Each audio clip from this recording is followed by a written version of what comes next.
muri Repubulika Iharanira Demokarasi ya Kongo, umushumba wa Kiliziya Gatolika yahaye umuyobozi w'ihuriro AFC M23 Colonel Nanga umugisha. Naho mu yindi nkuru, Kinshasa abofisiye babiri bakorana bya hafi na General Chiwewe wahoze ari umugaba mukuru w'ingabo za Repubulika Iharanira Demokarasi ya Kongo FARDC batawe muri yombi. Turasoreza ku nkuru y'uko Ukraine yagabweho igitero cya drone zirenga 700 ndetse na misile nyinshi n'igihugu cy'Uburusiya. Je nongeye kuguha ikaze kuri byose, niyo wafashe umuyoboro ukugezaho inkuru zize kandi zicukumbuye gatanu ku kandi. Je nkabandi yanatiriza wagiye kumpiga abanzi banze nkabaziringa mu nzira izo narose zikama Imana nizira amagambo agambanye baronduka ikigani. Uri kumwe nawe mibahinga no gusuzuna guha ikaze. Perezida w'inama y'abepiskope gatolika muri Repubulika Iharanira Demokarasi ya Kongo, Musenyeri Fulgence Muteba Mugaru, yahaye umugisha umuyobozi w'ihuriro AFC M23 rirwanya ubutegetsi bw'iki gihugu Colonel Nanga. Umushumba wa Diyoseze Gatolika ya Goma Musenyeri Wiringumbi ndetse n'uwa Diyoseze ya Kamina Musenyeri Leonard Kakuji nabo bahaye Colonel Nanga umugisha.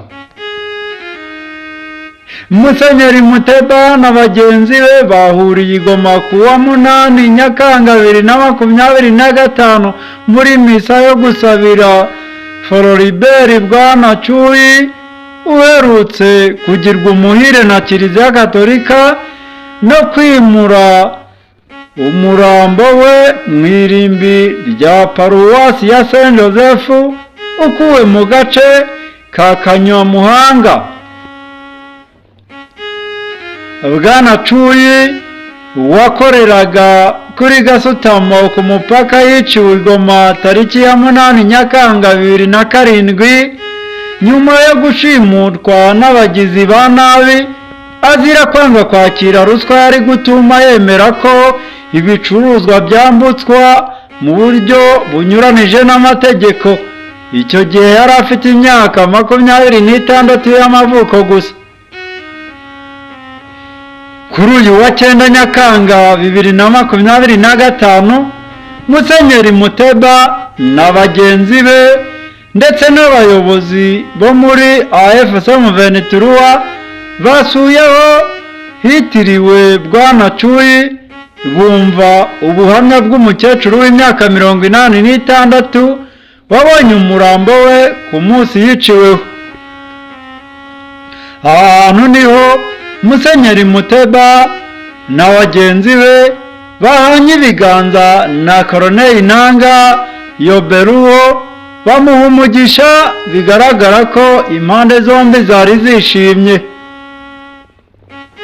Kuwa 8 Nyakanga 2025 Musenyeri Muteba yatangaje ko yishimiye uko yasanze umujyi wa Goma ugenzurwa na AFC M23 kuko ikirere cyaho ngo ari cyiza cyane.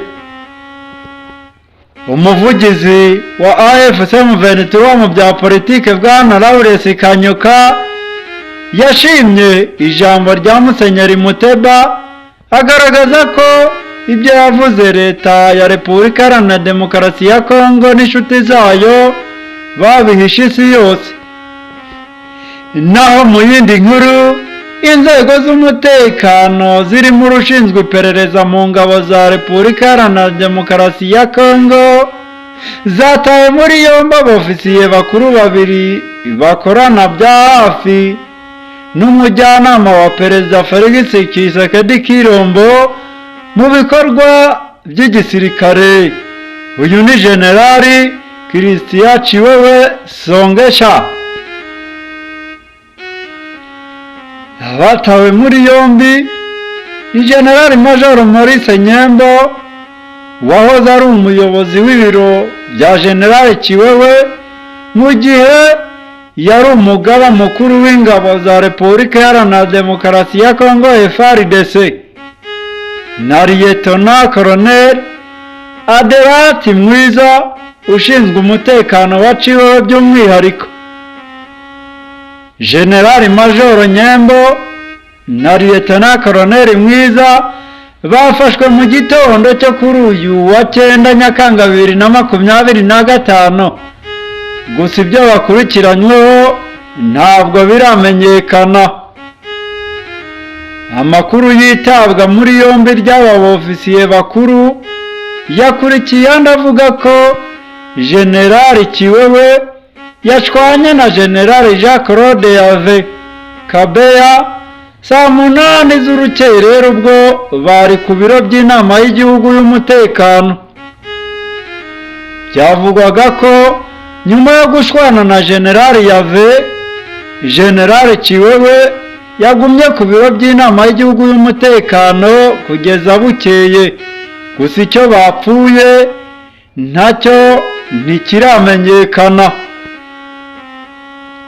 Generali Yave wabaye umwe mu bizerwa wa Perezida Kisekedi Kirombo ubwo yajyaga ku butegetsi mu 2019, nawe yari yatawe muri yombi tariki ya 16 Kamena 2025.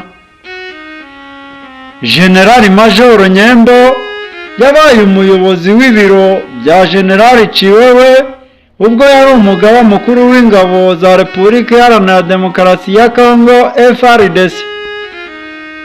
Dusoza tubabwire ko Perezida Volodymyr Zelensky wa Ukraine yatangaje ko Uburusiya bwagabye igitero ku mijyi itandukanye y'igihugu cye.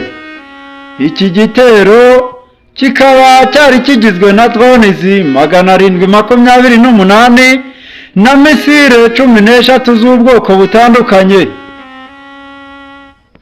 Uyu mukuru w'igihugu yavuze ko Uburusiya bwari bugambiriye kurasa ahantu 741 kandi ko amasasu menshi yari kuhagwa yapfubirijwe mu kirere. Yemeje ko ahibasiwe cyane ari mu karere ka Ratsk kandi ko muri Dnipro, Zhytomyr, Kiev, Kirovohrad, Sami, Kharkiv, Chernihiv na Mykolaiv naho harashwe. Perezida Zelensky yibukije ko Ukraine igabweho iki gitero mu gihe hari gahunda zitandukanye zigamije gufasha iki gihugu kubona amahoro.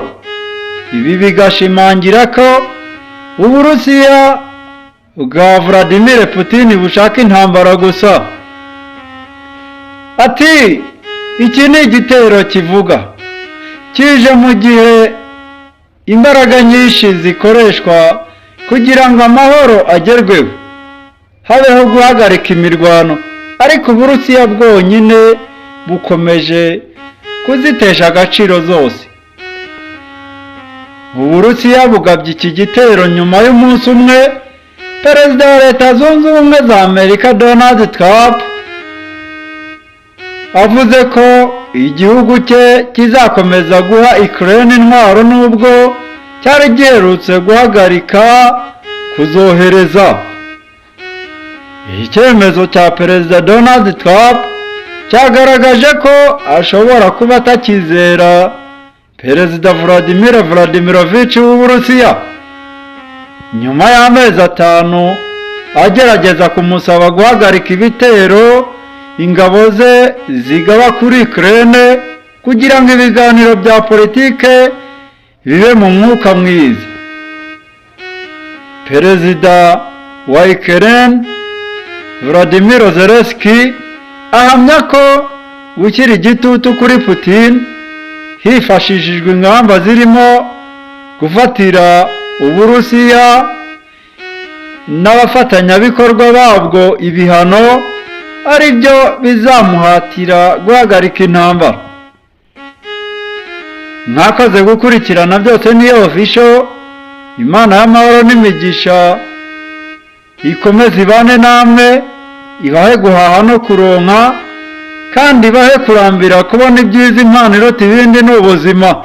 Bye bye, naho mu biganiro byacu by'ubutaha.